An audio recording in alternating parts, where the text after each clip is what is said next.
All right, everybody. Welcome to Luna Fires episode 105. Hey, now we're back here in California after, being out for 7 days in beautiful, sunny Sarasota, Florida. Hey, just for the ones that are new here to the channel, know that, Luna Fires are daily experiences, moments of illumination and master ninja tips. Okay, so today I want to talk to you about the discovery that I went through, when I went to actually vote. And hey, if you haven't voted, make sure that you do.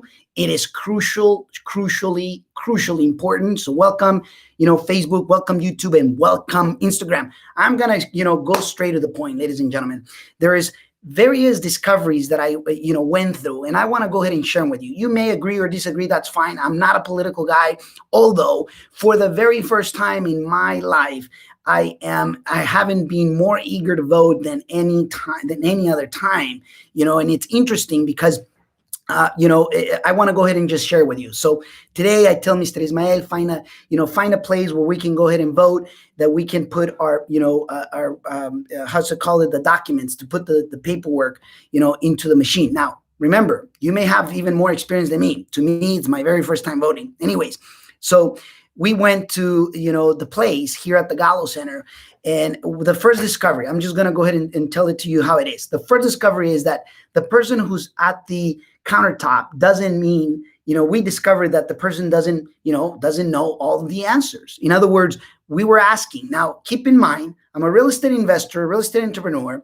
When I go and invest in real estate, one of the things that I got to do when I go to invest into a piece of real estate is I got to ask a lot of questions, from what is the revenue that the property is producing, if there's any revenue, if there's any tenants, or things of that nature, right? Like I got to learn the location of the property, and I got to basically know about, employment in the area, the demand in the area, if the property is near a river or not in a river, in a flood zone or not in a flood zone. So before I'm going to invest, I got to know. Well, the same thing is when I'm going to go to vote. I've never done it. So being in Florida, I asked various entrepreneurs who I belong to a club where we mastermind 4 times a year. And I asked them, hey, what do you suggest? Who has voted here? And everybody raised their hand. He said, what suggestions can you give me for a new voter? I've never voted. He says, make sure, Raul, that you can go and put your documents into the machine, right? I don't even know what's the document's name. Anyways, I said, okay, let's do that. I told Mr. Ismael, go ahead and find a place. We found it, went to the Gallo Center, asked, basically the lady there. And I said, hey, listen, we would like to vote. Is the machine here where we can go ahead and submit it? And I asked so many different questions, and most of the questions she didn't have an answer for. And it was interesting because, she says, we don't have the machine.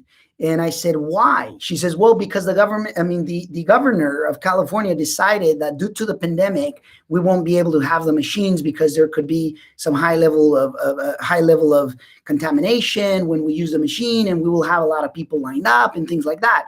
And I said, well, isn't it, we're using the desks here, and there's people using the same pens, the same desk and everything. I mean, it's the same thing. The answers that I was getting, they were not literally answers that I was expecting. Like, he says, well, there's nowhere in California that there is the machines for the ballots. I think you call them the ballots, right? There's no machines where you can do them. And I said, well, interesting. I said, are you sure? She says, yes. And then basically, bottom line, the first discovery is the fact that just because they're at the countertop, don't confuse it and don't believe that they know it, that they know the whole, all the answers. And the second discovery is the fact that, when she said, well, there's no machines this time, the governor said that there's not going to be no machines. And I'm wondering, really? I mean, so other times they're using machines, but this time we're not using machines. Now that immediately, took me into the third discovery of, makes me wonder if all of this situation, it's really just being manipulated. Because I asked her, okay, to the third discovery, I asked her, how can I know if my vote for the candidate that I'm voting is going to count towards that candidate? She says, you can go to the website and know that it was counted, but you will never know if it was counted for your candidate.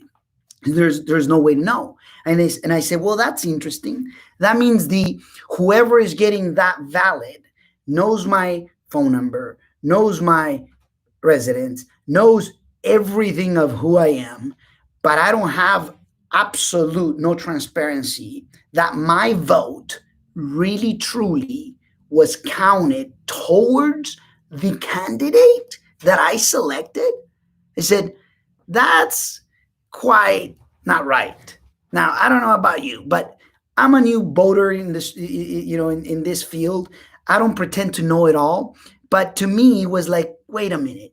Could it be the fact that because of these elections, there is this pandemic situation?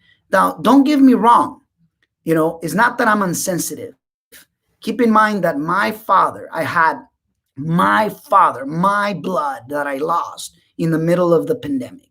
And it wasn't because of the virus, but I'm just sharing it that I know what it feels to lose, my hero. I know that. But the fact that they're making a big deal off of, what's happening, when there's more people that die because of, doctor malpractice or giving the wrong prescriptions, from auto accidents, from many other things. And yet, to me, makes me now believe that because there's high stake politically and financially, that the real pandemic is not the real virus, is really the government. Now, interesting, because being at Florida, there is over 100 business entrepreneurs.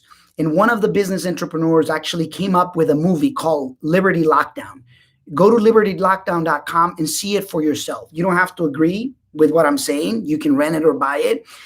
Although that's going to wide open your eyes that basically, the whole system is manipulated. I went, to Sarasota and came back. And it's interesting to see that they told you, okay, keep the distancing, keep the distancing. The plane was completely full. There's no such way to keep the distancing. They say the mask, you could only take it if you're eating. Well, guess what? I had, I had some walnuts, some, grapes and all different type of nuts that I was eating throughout the way. And I ate, a nut at a time so that I can keep my mask on. My mask off. The interesting thing is this, you're so close, there's no social distancing when you're in a plane. And there's certain states, like Florida, that literally is like almost as if there was, nothing happening there. But it's interesting to see the biggest differences from one state to the other, from one governor to the other, and things of that nature. Bottom line is this, ladies and gentlemen.